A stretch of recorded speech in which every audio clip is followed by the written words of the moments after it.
All right, thank you very much for staying with us on TVC Breakfast Saturday. Let's dive straight into our next discussion. A little background story about the senior pastor of the Daystar Christian Center. Pastor Sam Adeyemi has emphasized the importance of regular communication between leaders and the people, focused on promoting development and progress. And he says communication, particularly through social media, should be deployed as a platform to initiate change. Dr. Adeyemi also encouraged citizens to take active roles in shaping the future of Nigeria. Well, joining us in the studio is the CEO of Sam Adeyemi GLC. He's also the founder of the Daystar Christian Center. Dr. Sam Adeyemi is live with us in the studio, and we are delighted to have you here. Welcome. Thank you very much. Congratulations on your doctorate degree. I don't know how old it is, but congratulations on that well-deserved feat. Thank you very much. All right. So this issue about communication's importance to governance is one of is one of what you stand for in enhancing governance, enhancing leadership in Nigeria and indeed across the world, because all that you've been speaking about, we see that, these are world-class nuggets that are sought after, across the world. But tell us why in our Nigerian context it is so important. Let's begin that way. Why leadership, the word now is why leadership matters, why good leadership matters in Nigeria. Thank you so much. We usually refer to a leader as the head of a family, the head of an organization, and so on. And you just have to bear in mind, where the head goes, that's where the rest of the body goes. And like one of my friends, famous leadership expert, John Maxwell, would say, everything rises and falls on leadership. So everybody has an idea that Nigeria's issues and Africa's issues basically have to do with leadership. And what's leadership? It's not just occupying a position. Because again, when you say our leaders, the average person's mind goes to the people in government and the people at the top. But I had to take interest in the leadership issue. I started out some 29 years ago on radio teaching people how to succeed because of my own struggles in Nigeria, right? Struggling to get a job after graduating as an engineer, and all our family, my dad's business going down, and the family going through a very difficult time. My dad struggling to pay rent. I even had to go to court with him when the landlord took us to court. My mom having to go to the people selling raw food in the neighborhood to buy raw food on credit, waking up Christmas morning with absolutely nothing to eat until the neighbor gave us a loaf of bread to eat in our family, and we drank water. Coming out of that, I had to find a way. So I began to read, and I discovered that there are principles that govern success, right? And at some point, I didn't even think I was successful yet when I felt that inspiration from God to go on radio and teach people how to succeed. I went ahead anyway, and it was boom. I was focused on my own issues. I didn't know that most Nigerians were going through the same thing that I was going through. Fast forward, right, several years of doing that, and I realized that at the highest level of leadership, you turn the focus from yourself and help other people to succeed, empowering other people to release their potential.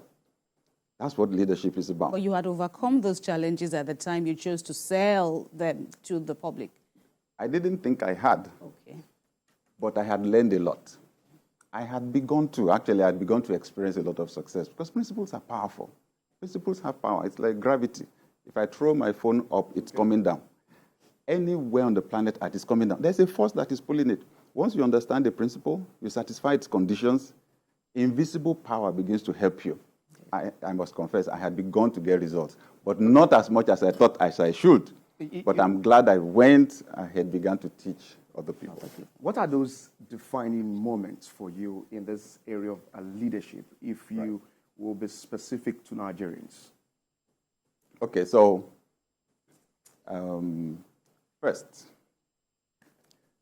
when I was youth pastor at my church in Ilori, an elderly reverend, looked at me and said, there's something about you. Read this book. And it was the first book I would read on leadership, Christian Leadership by Donald S. Altman. Even as at that time, 1990, it was an old book. Even as at then, the book was transformational for me. Because I held that idea first, that some people are born to lead, everybody else is born to follow. There is something ahead that is wired into you from heaven. The author said, if you are a believer in the Bible, and you've read there that God created man in his own image, then you must believe, and he gave him dominion, then you must believe that every single human being has the potential to lead. The author said, all those theories taught by Plato and Socrates and the rest of them, that few people are born to lead, everybody else is born to follow, he said those theories are dead. He said, whoever you are reading this book, look at the qualities of a leader. He said, you have some of them already. Now, it was dramatic for me because when I was very young, when I was a teenager, if you found me in a group and you asked someone to volunteer to lead, I would be the last person because I'm an introvert. I used to be extremely shy. So for someone who found it difficult to look into the eyes of somebody else to speak, to now say that I would lead a group, that was beyond my pay grade. Right. This author convinced me because when I looked at those qualities, I saw that I had some of them. And he said, the ones you don't have, you can cultivate. I turned that into my personal development program to cultivate the qualities I did not have. I'll give you an example. Okay. I said I was shy. Introverts think a lot, but we usually find it difficult to bring out what we are thinking. Right. So I had to develop communication skills, which is what you're asking about today. I bought a book, How to Win Friends and Influence People by Dale Carnegie. Powerful concepts on communication, how to start a conversation with a stranger. Part of my problems. Because an introvert likes to chew heavy stuff. So we don't like small talk. We don't like small talk. Right. Then how do you sustain a conversation if you don't like small talk? So the things people like to talk about, so I can start a conversation with a stranger now and keep it running for 2 straight days because I know how to keep the conversation going and so on. So I have to practice those skills. When I say this to my friends that are extroverts, they are amused. So the things that come naturally to them, I had to read from book and practice, but this is the result. Because I'm a powerful thinker, the ability to bring out those powerful thoughts outside turned me into a powerful value-adding person, right? So, and this is where leadership communication comes in. So when you're a leader, leadership is simply ability to influence one or more people to achieve goals. That's all.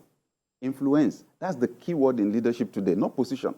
Ability to influence. And once you approach leadership from that perspective, you realize leadership happens at all levels. You won't underestimate the power of parents. You won't underestimate the power of the teacher, and so on. So I'm just calling on all Nigerians. Okay. We need a big shift in our leadership culture. The problem is not with individuals. That's scratching the surface. The big issue is culture. And culture is like soil. It doesn't matter the quality of your seed. If the soil is bad, the seed will not produce. We have a big issue with our leadership culture. We need to shift the culture. To shift culture, you have to shift the ideas in people's minds and all that. Okay, but can we take it higher? I don't know if you agree, at the national, level. Yes. What do you see wrong, with our present style of leadership? Communication is one of them, and you have, long advocated for, weekly, regular forms of communication. What other values do you, desire to be enhanced for this strategic leadership that, you are soliciting for? And yes, you've started off with relatable challenges, that, many Nigerians are also in. Okay, thank God you were able to overcome, but many people are still living in the dark as to how they can, let go of this really major challenges. But in terms of perhaps our leaders coming up with solutions, what do you advocate for else beyond communication? Okay. So the essence of leadership is service. It is meeting people's needs, solving people's problems. Every human being is born innately selfish. They say that's why we like to take selfies with our phones. We're selfish. It's natural. You're born to think for yourself. The difference with leadership, like I said earlier on, is it is higher than success. It's not now you. It is helping other people to succeed. The average person who grows up in Nigeria has a titanic battle when it comes to that because of that level of suffering and deprivation that most of us experience while growing up. So we're in survival mode, fighting mode to survive.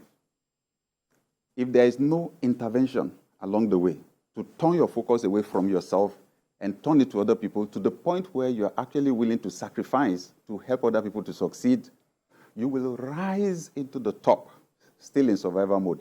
When you then have access to resources that should be used to take care of 1 million people, 2 million, 10 million, 200 million, you will take as much as you can take first because you've experienced trauma. The average Nigerian has experienced trauma. A senior church leader told me how when he was at the University of Lagos, one day he was totally out of resources. Not a kobo, not a grain of gari, and no idea where to even get anything from. I'm sorry to assault people's minds. He felt pressed, went to the toilet, and said it crossed his mind to eat what he just passed out. And I say it to deal with the, I want to be honest, what Nigerians are dealing with. So when a person has gone through such trauma and he's then rising to the top, how do you want him to think about somebody else? The most important thing for him is to never go back to that level again. Him, and then, you know our society. Once you begin to rise, other people will latch on you, right? You have to sustain them. Right. And our society is structured in such a way that you have to accept that it is your destiny, that you came for, you are succeeding on behalf of all of us. So you have to share it. So how do you settle them? Right? You have to keep giving, right? And some of their needs are actually so basic. You will feel guilty if you don't take care of people's basic needs. A young child who can't go to school, somebody is sick, can't pay their hospital bills. Then when you give back to children and you remember what you went through, then you tell yourself, these children must never taste what I went through. We keep wondering why people take 1 billion, 10 billion, 20 billion, 30 billion. How much will you eat? Why can't they stop? That's why. They're running away from something and our system has not provided anything to take care of it. So the solution, love. Basic. You know, when they asked Jesus Christ, which is the greatest of the commandments, he said, love God, love your neighbor as yourself. It is that love, because you cannot be the object of that love. Others. So love is others-centric. So when you have that love, that's when you pay attention to other people, recognize their value, their true value, created in the image of God. Then you see that big gap between their potential and where they are. Then you are motivated to bridge that gap. So you understand John 3:16 in the Bible. For God so loved the world that he gave. God knows what he created. He knows what we have become. He sees the gap. He wants to bridge that gap. That's what leaders do. I somewhat like the fact that you said something about love. Yeah. So what has been the role of the church in cushioning the effects of this subsidy removal?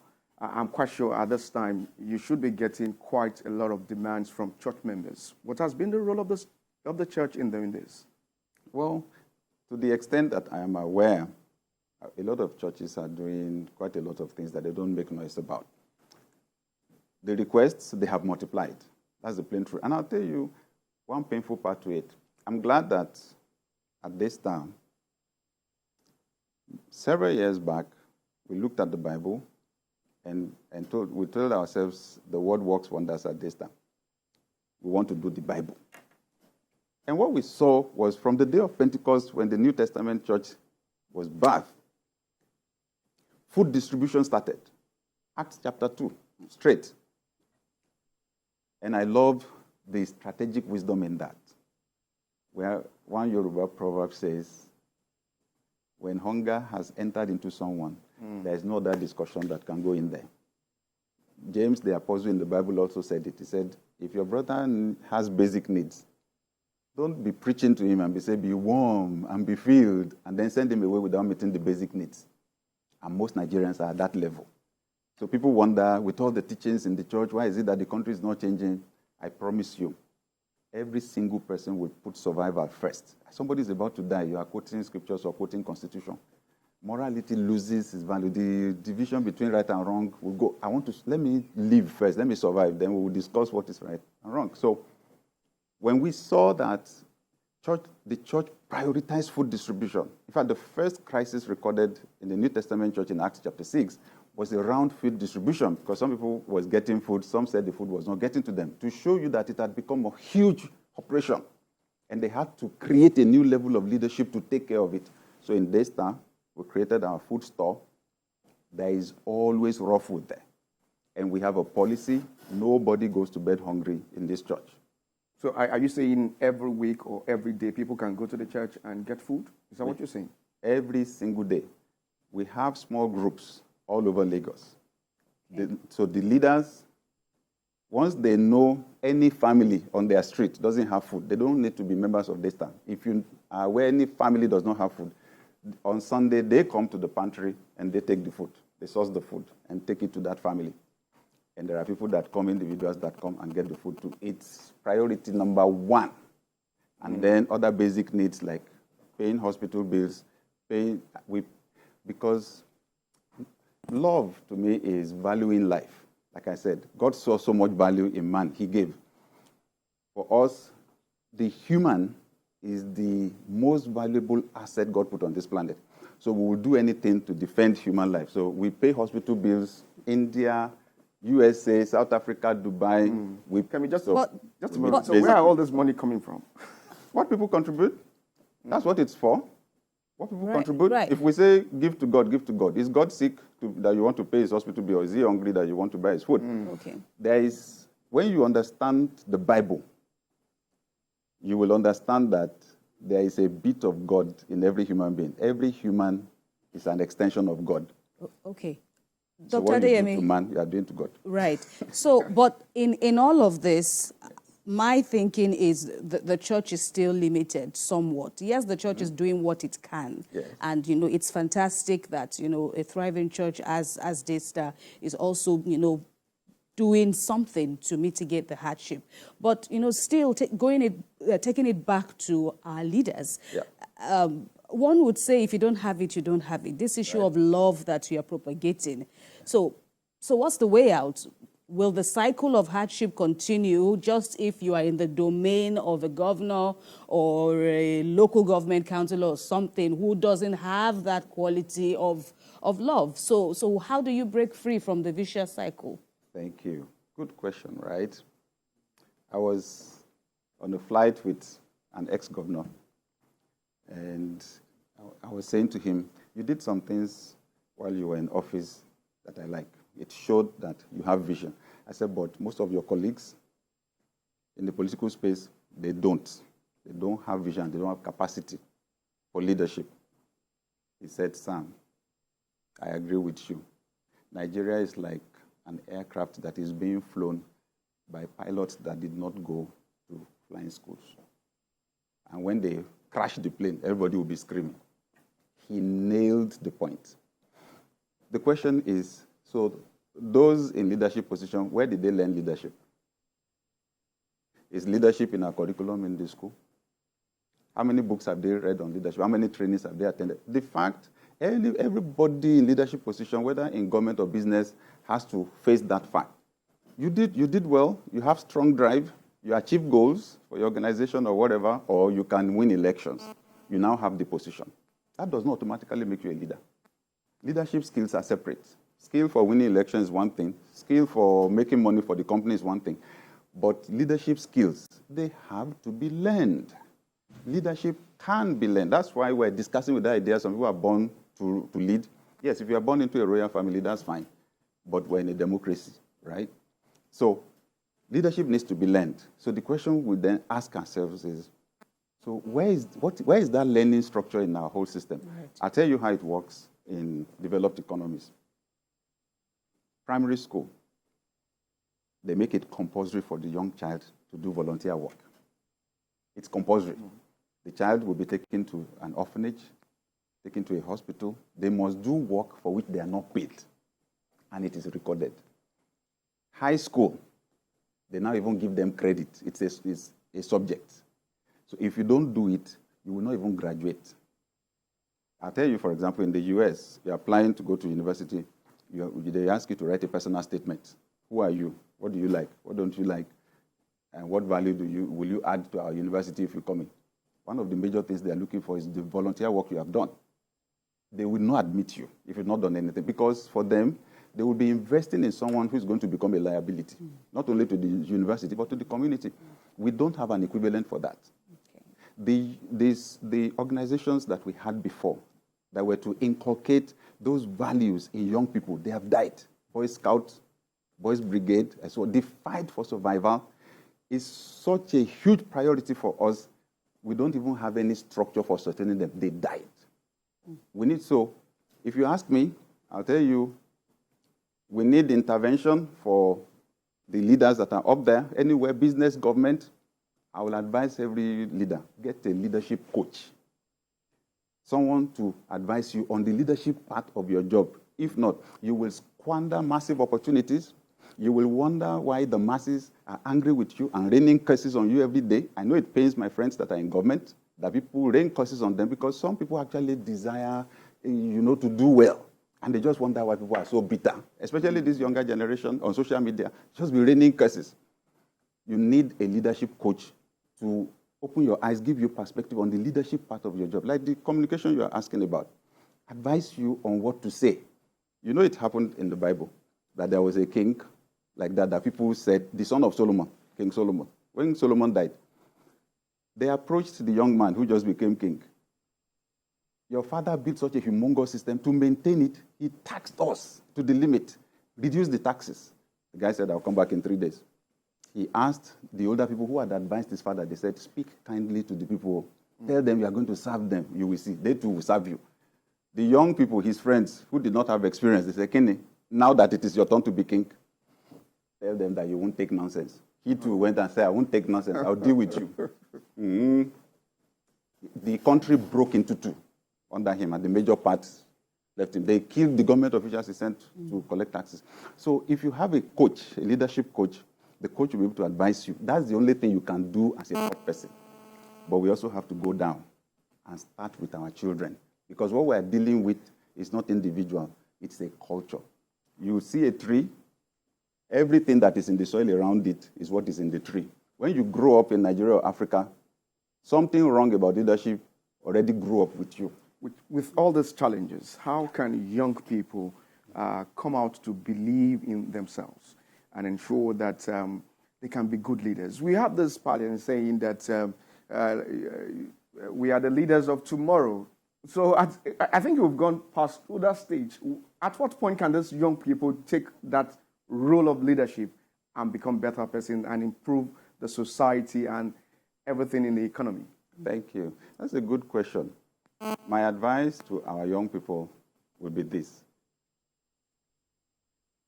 It's good for you to be angry about what's not going right. You need to be passionate about bringing change. I'll just tell you, being hungry is not going to be enough. You are at risk already. For the fact that you are growing in this soil, what is wrong is already going inside you. So the starting point is for you from scratch to tell yourself you are going to do things differently. First, read books on leadership. You have an opportunity that my generation did not have at your age. We did not even have cell phones, not to talk of being able to go on Google. There is nothing you are looking for that you won't find on Google. How to be a good leader, the qualities of a leader. I beg you, because what you eat is what you become. I ask people, this your body, where did it come from? From heaven. I say, you are deceiving yourself. It is yam, beans, bread, egg, and butter, and sugar. And 2/3 of it is water. what you eat is what you become. It's the same thing with your soul. We're saying that the older generation was not taught leadership. You have to start differently. At Daystar, we have a leadership academy that I founded 22 years ago or so. Yeah, 22 years ago. Because once I saw this huge problem, my training is in engineering, right? But once I saw this leadership thing, while dealing with success, I decided to go for it. That's why I did my master's and then did my doctoral program in it, so that I can speak from an informed perspective. So I founded this school. And today, so once a year, we run this program, DLA for teenagers. I love it. One of them actually even posted a testimonial yesterday on Twitter and said, as a teenager, I was going from home to attend the DLA for teenagers organized by Daystar. I just want to thank Sam Adeyemi for it. I want to tell young people, study about leadership, practice what you're learning. I have tremendous faith in young people. You have access to technology, you have opportunities we never had. I believe you will bring the change we're talking about. All right. And, okay, so last year, the whole nation somewhat reeled from the general elections. It was a very decisive moment for us all. And a notable church made the news launching a directorate of politics and governance, but then there was a clarification that it was actually a brainchild of the PFN. So my question is, what's the standpoint of your church on this issue? Have you also latched on to this ideal that the church should be more involved in politics and governance? Do you have that directorate in Daystar? Yeah, we have what we call the Citizens Education and Governance Initiative. And is it also like a similar? Yeah, it's education. Okay. It's citizens education, because that's where we have to start from. Some years back, just before COVID, I asked our church members, how many of you are card-carrying members of political parties? There were few. I said, there's a problem there, and I won't blame you. Pastoring is seed sowing. It's sowing and reaping. Because Jesus said the seed is the word of God. So what you plant inside people's hearts is what will grow into the future. I said, we did not teach you. We did not teach you about governance. Gratefully for us in Daystar, I decided to confront the poverty issue. And realistically checked what we were teaching and saw that it was only giving that we were teaching. And I said, Lord, it's not adding up. These people don't have anything. Is there anything in the Bible I can teach them that will help them to get the money? And the Holy Spirit answered me and helps me to see entrepreneurship in the Bible. So some 23, 24 years ago, I was teaching entrepreneurship 7 a.m. on Sunday mornings. It was radical. I was criticized for it by some pastors who did not understand what it was. Even I thought I was crazy, but I knew it was the right thing to do because we were confronting poverty. I'm grateful today that we have millionaires, multimillionaires, and billionaires who were attending those classes, and they are spread all over the world today. When I hear their stories, it excites me. So I said, the seed we sowed into you is what germinated. So we have a lot of entrepreneurs in our church, but politics, no. So the church has not been educating people on participation in politics. So it's not that the church itself should become the political arm or organ of any political party or anything. No, the church must remain non-partisan. A pastor must remain non-partisan, because on that pulpit, you have to understand your members belong to different parties. But we need to motivate them, educate them to participate actively in the political space. So I told them, you need to join a political party at the ward level and start from there. And I believe that we're making gradual progress. Dr. Sam Adeyemi, before we let you go, what's your take on some of these pastors that will come out to give prophecies about a particular election, that this is the person that will win, this one will not? Are you bothered by such prophecies that is coming out from the pulpit of the church? Well, there's nothing new under the sun. If you read the Bible, you will see that you've always had genuine prophets that will say what God told them, and you will have those trying to get people's attention. It's always been there. And the Bible then gave the way to assess. Just wait. Give it time. If it is God that told somebody to talk, you will see. If it is not God, my challenge, so you have the prophets on one hand. The other challenge is the people listening to them. So if with time you find out that someone is missing it, it is guesswork they are doing, your life is at risk. Jesus Christ said, he was talking about the Pharisees, he said, leave them alone. Matthew 15, 14 and 15. He said, they are blind leaders of the blind. And if the blind follow the blind, both of them will fall into the ditch. So my own warning is to Christians, is to church members, that in this day and age, you need to go to church with your brain. This Acts 17:11, Paul went to a particular city called Berea. They said they were more noble, the Christians there were more noble than the ones in Thessalonica, because they received the word of God with readiness of mind. They said, and they searched the scriptures daily to see whether those things were so. The person they were listening to is the man that wrote more than half of the New Testament, Paul. Yet they were checking the scriptures to see whether what he said was true.